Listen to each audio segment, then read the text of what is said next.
بانی چیئرمین تحصیل press club registered وہ بھی موجود ہیں، ان کو مرتضیٰ انجم صاحب، اظہر کہوٹ صاحب، ساجد بلوچ صاحب، رفاقت صاحب، آپ سب کو خوش آمدید کہتا ہوں۔ اب میں دعوت خطاب دوں گا جس خطاب کا آپ سب کو انتظار ہے اور وہ ہمارے دلوں کی دھڑکن ہے، ہم سب کی جان ہے، ہم سب کے قائد ہیں۔ تو آپ سب سے درخواست ہوگی جب میں ان کا نام لوں تو تمام احباب کھڑے ہو کر بھرپور تالیوں کے ساتھ ان کو خوش آمدید کہیں۔ تو میں دعوت خطاب دوں گا Pakistan federal union of journalist کے مرکزی قائد، آپ سب کے قائد، ہمارے قائد محترم جناب افضل بٹ صاحب۔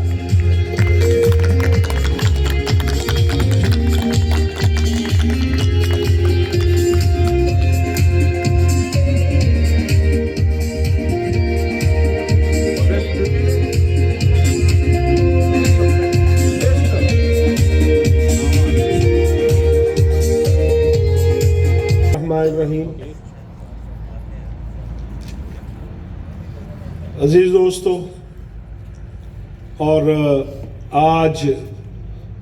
Pakistan federal union of journalist کے ہراول دستے میں شامل ہونے والے پاکستان کے پہلے یونٹ کے دوستوں، کیونکہ یہ پہلا یونٹ ہم نے یہ بنایا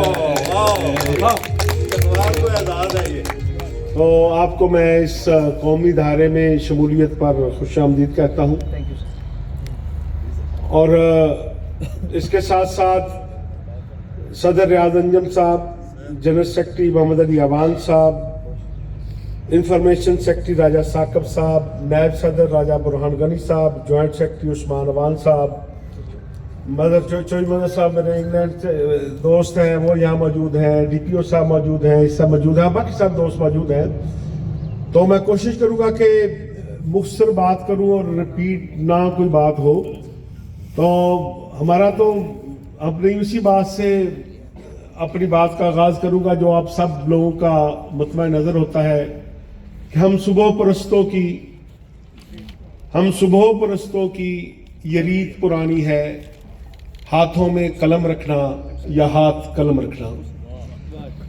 عزیز دوستو، آپ کو میں نے ویلکم تو کہا، لیکن یہ ٹریڈ یونین جو ہوتی ہے یہ پھولوں کی مالا نہیں ہوتی، کانٹوں کی سیج ہوتی ہے۔ ٹریڈ یونین کا کنسیپٹ کیا ہے؟ ایک آدمی ٹریڈ یونین میں کیوں آتا ہے اور ٹریڈ یونینسٹ کا کام کیا ہے؟ جب ہم ٹریڈ یونین کے حوالوں سے دوستوں سے بات کرتے ہیں تو ہم انہیں کہتے ہیں کہ انسان اور حیوان میں صرف ایک فرق ہے، جو حیوان سے انسان کو ممتاز کرتا ہے۔ ادروائز حیوان بھی اپنے بچوں سے باتیں کرتا ہے، وہ اسی طرح اپنے بچوں سے پیار کرتا ہے، انہیں فوڈ دیتا ہے، انہیں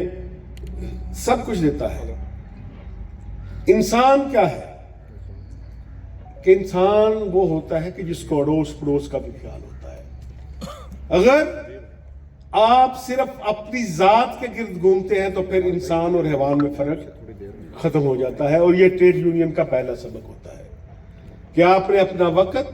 اپنی فیملی کا وقت، دوستوں کا وقت، اپنے وسائل جو ہیں وہ دوسروں کی خوشی کے لیے جو ہے وہ استعمال کرنے ہوتے ہیں، پھر آپ ایک اچھے ٹریڈ یونینسٹ ثابت ہوتے ہیں۔ تو اس لیے کیا کہتے ہیں کہ ہے شہادت گاہ الفت میں قدم رکھنا، لوگ آسان سمجھتے ہیں مسلمان ہونا، یہ ٹریڈ یونین مشکل کام ہے جس کے لیے آپ کو اپنی انا قربان کرنی پڑتی ہے، جس کے لیے آپ کو دوسروں کے دکھ درد میں شامل ہونا اپنا فرض اولین سمجھا جاتا ہے۔ تو یہی وجہ ہے کہ پاکستان بھر میں جو لیڈر ہوتے ہیں، RIUJ کے، KUJ کے، کوئٹہ کے، پشاور کے، وہ ان کی زندگی اپنی مشکل میں ہوتی ہے لیکن دوسروں کے لیے وہ آسانیاں پیدا کرتے ہیں۔ اور پھر آپ جب PFJ کا حصہ بنتے ہیں تو دوسری آپ کی جو ذمہ داری ہوتی ہے کہ جب پاکستان کا آئین کسی شہری کو یہ حق دیتا ہے کہ اس کو یہ پتہ ہونا چاہیے، اسے رائٹ ٹو نو کہتے ہیں۔ جب ہم پریس فریڈم کی بات کرتے ہیں تو وہ رائٹ ٹو نو کی لڑائی ہوتی ہے کہ پاکستان کے ٹیکس پیئر کا یہ حق ہے کہ اس کو پتہ ہونا چاہیے کہ اس سے ٹیکس سے چلنے والی عدالتیں کیا کر رہی ہیں، پارلیمنٹ کیا کر رہی ہے، حکومت کیا کر رہی ہے، اسٹیبلشمنٹ کیا کر رہی ہے، انتظامیہ کیا کر رہی ہے۔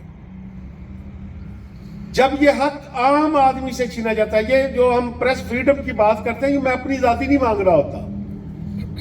مجھے تنخواہ مل رہی ہے، میری خبر چلے نہ چلے۔ یہ جنگ آپ کو سمجھنے کی ضرورت ہے۔ جب ہم رائٹ ٹو لا کی لڑائی لڑتے ہیں، پریس فریڈم کی لڑائی لڑتے ہیں، تو یہ عام شہری کی لڑائی ہوتی ہے کہ جب اس سے یہ حق چھینا جاتا ہے کہ پاکستان کے شہری کو یہ علم نہیں ہونا چاہیے کہ اس کے ٹیکس سے چلنے والے حکمران کیا کر رہے ہیں، جج کیا کر رہے ہیں، جرنیل کیا کر رہے ہیں،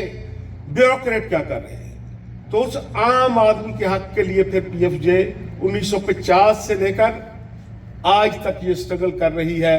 کہ جب بھی عام آدمی کو خبر پہنچانے سے روکا جاتا ہے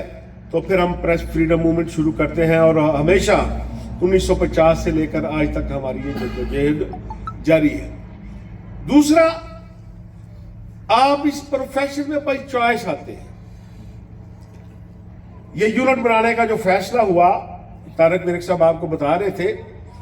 کہ پہلے ہم یہ سمجھتے تھے کہ بڑے شہروں میں ظاہر جو جرنلسٹ ہوتا ہے، کبھی اسٹیبلشمنٹ ناراض ہوتی ہے، کبھی عدالتیں ناراض ہوتی ہیں، کبھی حکومتیں ناراض ہوتی ہیں،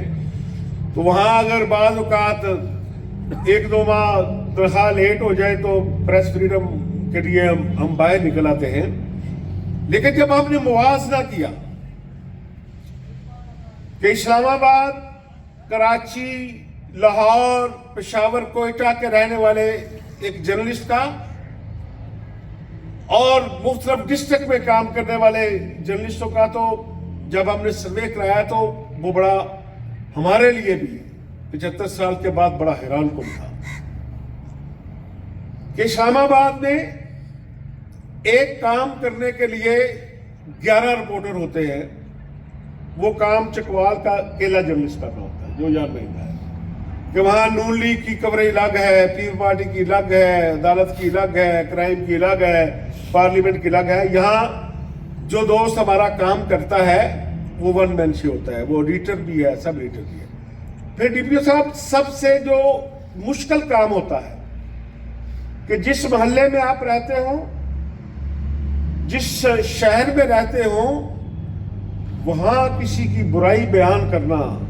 کسی کی خامی بیان کرنا دنیا کا مشکل ترین کام ہے۔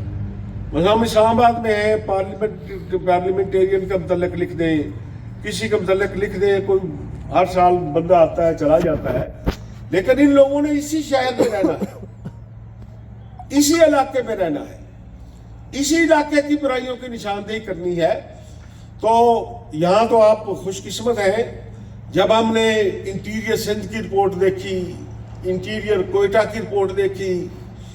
وزیرستان کی رپورٹیں دیکھی، تو پھر یہ فیصلہ کیا گیا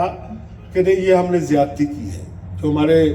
دوست ڈسٹرکٹ سطح پہ کام کرتے ہیں، انہیں ہمیں پہلے اپنے فولڈر میں لانا چاہیے تھا، کیونکہ وہ جو کام کر رہے ہیں وہ ہم سے بھی زیادہ امپورٹنٹ کر رہے ہیں۔ پھر آپ لوگ اپنے ذہن میں رکھیں کہ دنیا میں سب سے زیادہ جس کو سوشل لیول پہ عزت ملتی ہے وہ والنٹیئر ہوتا ہے، خواہ وہ کسی این جی او کا والنٹیئر ہوتا ہے، کسی ہسپتال کا والنٹیئر ہوتا ہے، کسی یتیم خانے کا والنٹیئر ہوتا ہے۔ آپ اس شہر کے والنٹیئر ہیں جو اپنی جیب سے پیسہ لگاتے ہیں لیکن دوسروں کے دکھ درد کو عیا کرتے ہیں، اپنا ٹائم سپینڈ کرتے ہیں لیکن ان کی زبان بنتے ہیں جن کی اس کو کوئی سننے والا نہیں ہوتا۔ تو اس لیے میں آپ کی وساطت سے پاکستان میں رہنے والے تمام وہ جو لوگ جو ڈسٹرکٹ مقامات میں کام کرتے ہیں انہیں خراج تحسین پیش کرتا ہوں، اور انہیں یہ خوشخبری دیتا ہوں کہ وہ انشاءاللہ تعالی قومی ادارے کا حصہ بن چکے ہیں۔ آج چکوال سے اس کی ابتدا ہو رہی ہے۔ دوسرا، جب آپ اس پروفیشن میں آ گئے ہیں تو اس کے 4-5 تقاضے ہوتے ہیں کہ ہمارا کام کیا ہے۔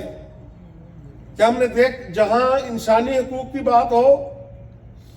وہ میرا مسئلہ ہے، جہاں شہری آزادیوں کی بات ہو وہ میرا مسئلہ ہے، جہاں عام آدمی کے حقوق کی بات ہو وہ میرا مسئلہ ہے۔ جب آپ اس سارے مسائل کو اپنا مسئلہ سمجھنا شروع کریں گے تو پھر آپ حقیقی جرنلسٹ سمجھے جائیں گے۔ تو اس لیے دوسری بات جو میرے ساتھیوں نے یہاں کی کہ جو دوست اب اس پروفیشن میں آ گئے، اس کا دو دھاری تلوار ہے جی۔ آپ کا لکھا ہوا ایک لفظ سوسائٹی میں آگ لگا سکتا ہے، آپ کا لکھا ہوا ایک لفظ شہر میں فساد زدہ علاقے میں امن برپا کر سکتا ہے۔ تو اس لیے بعض اوقات آپ نے ان چیزوں کو بھی دیکھنا ہوتا ہے کہ کوئی خبر دیتے وقت مثلا ہمارے ہاں بعض اوقات ویسے تو پاکستان میں 90% سینسرشپ ہے، لیکن بعض چیزیں ہم سیلف سینسر کے طور پہ کرتے ہیں کہ کسی علاقے میں اگر فرقہ واریت کا جھگڑا ہو جائے تو ہماری کوشش ہوتی ہے کہ وہ خبر اس انداز میں باہر نہ جائے کہ پورے ملک میں آگ لگ جائے۔ وہاں اپنے الفاظ کا چناؤ اس انداز میں کرنا ہوتا ہے کہ ایک فرقے کی دل آزاری نہ ہو کہ دوسرے فرقے کے لوگ پورے ملک سے نکل کر ان کے گھروں میں ٹوٹ پڑے۔ اسی طرح جو میری آپ سے گزارش ہوگی کہ جو ذاتی جھگڑے ہوتے ہیں اس میں آپ نے بہت احتیاط کے ساتھ چلنا ہوتا ہے۔ وہ آپ کی کریڈیبلٹی جو ہے وہ ایک پورے پروفیشن کی کریڈیبلٹی ہوتی ہے کہ اگر کوئی جھگڑا ہے تو اس وقت تک وہ خبر کمپلیٹ نہیں ہوتی جب اس جھگڑے کے تمام فریقین کا آپ پوائنٹ آف ویو اپنی خبر میں نہیں ڈالیں گے۔ اگر آپ صرف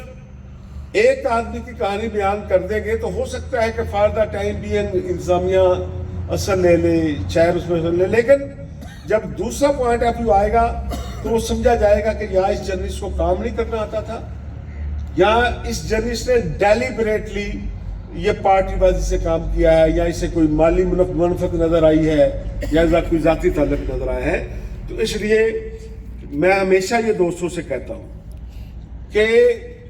کوئی جرنلسٹ اور کوئی اخبار اس وقت تک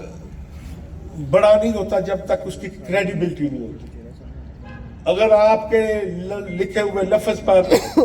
شہر یقین رکھتا ہو تو پھر آپ بڑے جرنلسٹ ہیں۔ اگر آپ کے لاکھوں فالوورز ہوں،